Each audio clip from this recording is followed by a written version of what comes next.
Hey YouTube, hey, you know the twin home experts? Ever seen those guys on YouTube? They recommend Bradford white over Rheem. Well, this is a Rheem GE water heater from Home Depot. Purchased July of 2010, and today is November the 13th of 2022. And guess what? It still works. It's running great. It does not leak.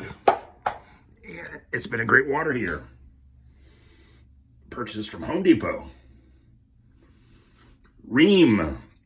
It's been perfectly fine. No leaking. It's already gone double its 6-year warranty. And keeps on working. And guess what? The plastic drain doesn't leak either. Something to think about. Thanks for watching.